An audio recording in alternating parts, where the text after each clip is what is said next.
കാർഷിക വാർത്തകൾ. റബ്ബർ വില കിലോ 200 ഉയരും വരെ ഷീറ്റ് വിൽപ്പന നിർത്തിവെക്കാൻ ആവശ്യപ്പെട്ട് കർഷകരുടെ ദേശീയ കൂട്ടായ്മ. അന്താരാഷ്ട്ര കൊക്കോ വില ഉയർന്നു. ഇന്ത്യൻ ചോക്ലേറ്റ് നിർമ്മാതാക്കൾ കേരളത്തിലേക്ക്. നേട്ടത്തിൽ ഏലയ്ക്ക. റബ്ബർ വില കിലോ 200 ഉയരും വരെ ചരക്ക് പിടിക്കാൻ റബ്ബർ ഉൽപാദന സംഘടനകളുടെ ദേശീയ കൂട്ടായ്മയാണ് കർഷകരോട് ആഹ്വാനം ചെയ്തത്. ഉൽപാദകർ ഈ നീക്കത്തോട് ഏതുവിധം പ്രതികരിക്കുമെന്നത് വരും ദിനങ്ങളിൽ വിപണികളിലേക്കുള്ള ഷീറ്റ് നീക്കത്തിൽ നിന്നും വ്യക്തമാകും. നവംബർ 2ാം പകുതിയോടെ രാത്രി താപനില താഴുന്നത് റബ്ബർ പാലുൽപാദനം വർദ്ധിപ്പിക്കും. ഉൽപാദനം ഉയരുന്നതിനിടയിൽ ചരക്ക് വിൽപ്പനയ്ക്ക് ഇറക്കാതെ പിടിച്ചുവെക്കാൻ വൻകിട തോട്ടങ്ങൾക്കാവുമെങ്കിലും ചെറുകിട കർഷകർ വിൽപ്പനക്കാരായി തുടരാൻ സാധ്യത. ഒരാഴ്ചയ്ക്കുള്ളിൽ കൂടുതൽ വിപണിയിൽ നിന്ന് വിട്ടുനിൽക്കുക പ്രായോഗികമല്ലെന്ന് ഒരു വിഭാഗം ഉൽപാദകർ. സംസ്ഥാനത്തെ മുഖ്യ വിപണികളിൽ 4ാം ഗ്രേഡ് കിലോ 182 രൂപയിൽ സ്റ്റഡിയായി വിപണനം നടന്നു. അന്താരാഷ്ട്ര കൊക്കോ വില ഉയർന്നു. യൂറോപ്യൻ യൂണിയൻ കൊക്കോ ഇറക്കുമതിക്ക് നിയന്ത്രണം ഏർപ്പെടുത്തുന്നതായുള്ള സാധ്യതകൾ മുന്നിൽ കണ്ട് ഊഹക്കച്ചവടക്കാരെ അവധി വ്യാപാരത്തിൽ വിൽപ്പനകൾ തിരിച്ചുപിടിക്കാൻ തിടുക്കം കാണിച്ചു. ന്യൂയോർക്കിൽ കൊക്കോ വില $8,084 നിന്നും ജൂണിന് ശേഷമുള്ള ഏറ്റവും ഉയർന്ന വിലയായ $8,776 കയറി.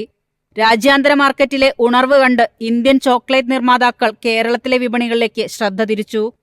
പിന്നിട്ട 2 ആഴ്ചക്കിടയിൽ കൊക്കോ സംഭരണത്തിന് ഉത്സാഹിക്കാതെ അകന്നു മാറിയ ചോക്ലേറ്റ് നിർമ്മാതാക്കളുടെ തിരിച്ചുവരവ് ഉൽപ്പന്ന വില ഉയർത്തി. കൊക്കോ ഇതിനകം 600 മുതൽ 650 രൂപയിലേക്ക് ഉയർന്നു. ഏലയ്ക്ക വില 11 മാസത്തിനിടെ ഏറ്റവും ഉയർന്ന നിലവാരത്തിൽ. വിളവെടുപ്പിനിടയിൽ ആഭ്യന്തര വിദേശ ഡിമാൻഡ് ശക്തമായത് ഉൽപ്പന്നം നേട്ടമാക്കി. ഇറക്കുമതി സാധ്യത ഒഴിഞ്ഞുമാറിയതും വിദേശ ഓർഡർ സാധ്യതകളും ഏലയ്ക്ക വിലയിൽ കുതിച്ചുചാട്ടത്തിന് അവസരമൊരുക്കാം.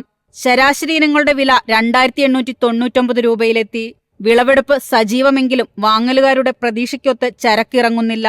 മികച്ച ഇനങ്ങൾ കിലോ 3380 രൂപയിൽ കൈമാറി. മൊത്തം 43,078 കിലോ ഏലയ്ക്ക വിൽപ്പനയ്ക്ക് വന്നതിൽ 42,382 കിലോ ഏലയ്ക്കയുടെ ഇടപാടുകൾ നടന്നു. News desk MyFin TV. 2 മാസത്തെ ഇടവേളയ്ക്ക് ശേഷം ഉള്ളി കയറ്റുമതി പുനരാരംഭിച്ചു. ഖാരിഫ് ഉള്ളി വിളവെടുപ്പ് പൂർത്തിയായതാണ് കയറ്റുമതിക്ക് ഗുണകരമായത്. ചെറിയ ഉള്ളിക്ക് വില ഉയർന്നു നിൽക്കുന്നതിനാൽ മലേഷ്യ ഗുജറാത്തിൽ നിന്നും സവാള വാങ്ങിയതോടെ രാജ്യത്തെ കയറ്റുമതി പുനരാരംഭിച്ചിരിക്കുകയാണ്. ഖാരിഫ് ഉള്ളിയുടെ വിളവ് 2 ആഴ്ചയ്ക്കുള്ളിൽ ഉയരുമെന്ന പ്രതീക്ഷയിലാണ് വിപണി. അതോടെ കയറ്റുമതി അളവും വർദ്ധിക്കുമെന്നാണ് കയറ്റുമതിക്കാർ വ്യക്തമാക്കുന്നത്. ഗുജറാത്ത് ഉള്ളി അച്ചാറിനായാണ് ഉപയോഗിക്കുന്നത്. ബാംഗ്ലൂർ റോസ് ഉള്ളിക്ക് പകരമായാണ് ഇവ ഉപയോഗിക്കുക. ബാംഗ്ലൂർ റോസ് ഉള്ളിക്ക് ടണ്ണിന് $1,300 വില. ഖാരിഫ് ഉള്ളിയുടെ വില കഴിഞ്ഞ ദിവസം ടണ്ണിന് 4,600 രൂപയായി ഉയർന്നിരുന്നു. ഏപ്രിലിൽ വിളവെടുത്ത ഉള്ളിക്ക് 5,700 രൂപയായിരുന്നു വില. ഉള്ളിവില 5 വർഷത്തെ ഏറ്റവും ഉയർന്ന നിരക്കിലാണ്. News desk MyFin TV. കടല, ഗോതമ്പ്, കടുക്, ജോവർ എന്നീ ഇന്ത്യൻ റാബി വിളകളുടെ വിസ്തൃതി 7% കുറഞ്ഞു. സംസ്ഥാനങ്ങളിൽ നിന്നുള്ള പ്രാഥമിക റിപ്പോർട്ടുകളിലാണ് വിള വിസ്തൃതി കുറഞ്ഞതായി രേഖപ്പെടുത്തിയിരിക്കുന്നത്. എല്ലാ റാബി വിളകളുടെയും ആകെ വിസ്തൃതി ഈ മാസം 8 വരെ 146.06 ലക്ഷം ഹെക്ടർ ആയിരുന്നു. ഒരു വർഷം മുൻപ് 157.73 ലക്ഷം ഹെക്ടർ ആയിരുന്നു. 7.4% ഒരു വർഷം കൊണ്ട് കുറഞ്ഞത്. ഗോതമ്പ്, കടല, കടുക്, ജോവർ എന്നിവയുടെ വിസ്തൃതി കുറഞ്ഞതായാണ് സംസ്ഥാനങ്ങളിൽ നിന്ന് ലഭിച്ച പ്രാഥമിക റിപ്പോർട്ടുകൾ ചൂണ്ടിക്കാട്ടുന്നത്. റാബി സീസണിലെ പ്രധാന ധാന്യമായ ഗോതമ്പ് വിതയ്ക്കൽ 15.5% കുറഞ്ഞ് 41.3 ലക്ഷം ഹെക്ടറായി. കടലകൃഷി 27.42 ലക്ഷം ഹെക്ടറിൽ നിന്നും 10.4% കുറഞ്ഞ് 24.57 ലക്ഷം ഹെക്ടറായി.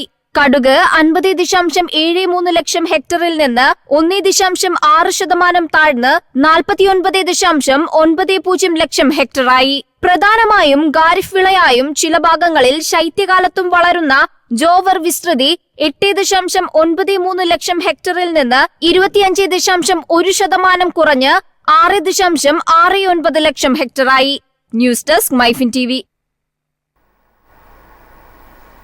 ഒക്ടോബറിൽ ഇന്ത്യയുടെ ഓയിൽ മിൽ കയറ്റുമതി 5% വർദ്ധിച്ചു. റാപ്സീഡ് മിൽ കയറ്റുമതി കുറയുന്നു. ഇന്ത്യയുടെ ഓയിൽ മിൽ കയറ്റുമതി ഒക്ടോബറിൽ 5% ഉയർന്ന് 3.05 ലക്ഷം ടണ്ണിലെത്തി. മുൻവർഷം ഇതേ കാലയളവിൽ ഇത് 2.89 ലക്ഷം ടണ്ണായിരുന്നു. കാലിത്തീറ്റയ്ക്കാണ് ഓയിൽ മിൽ ഉപയോഗിക്കുന്നത്. നടപ്പ് സാമ്പത്തിക വർഷത്തിലെ ഏപ്രിൽ ഒക്ടോബർ കാലയളവിൽ മൊത്തത്തിലുള്ള ഓയിൽ മിൽ കയറ്റുമതി 7% ഇടിഞ്ഞ് 23.88 ലക്ഷം ടണ്ണിലെത്തി. കഴിഞ്ഞ വർഷം ഇതേ കാലയളവിൽ ഇത് 25.66 ലക്ഷം ടണ്ണായിരുന്നു. അന്താരാഷ്ട്ര വിപണിയിലെ ഉയർന്ന വിലയാണ് ഇടിവിന് കാരണമെന്നാണ് വിലയിരുത്തൽ. ഗതാഗത സബ്സിഡി, പലിശ സബ്സിഡി എന്നിവയിലൂടെ 15% ഇൻസെന്റീവ് നൽകാൻ വ്യവസായ ബോർഡുകൾ സർക്കാരിനോട് ആവശ്യപ്പെട്ടിട്ടുണ്ട്. News desk MyFin TV. കമ്പോള നിലവാരം. ഇന്നത്തെ കമ്പോള നിലവാരം. RSS 4 216, RSS 5 213, ലാറ്റക്സ് 146, ജാതിക്ക 400, ജാതിപത്രി 2000 മുതൽ 2100 വരെ, ഗ്രാമ്പു 880, അടയ്ക്ക 250, കാപ്പിക്കുരു 225, കൊക്കോ പരിപ്പ് 650, കുരുമുളക് ഗാർബിൾഡ് 65400, കുരുമുളക് അൺഗാർബിൾഡ് 63400, ഏലക്ക 2899, വെളിച്ചെണ്ണ 20900, കൊപ്ര 15700, ചുക്ക് 32500.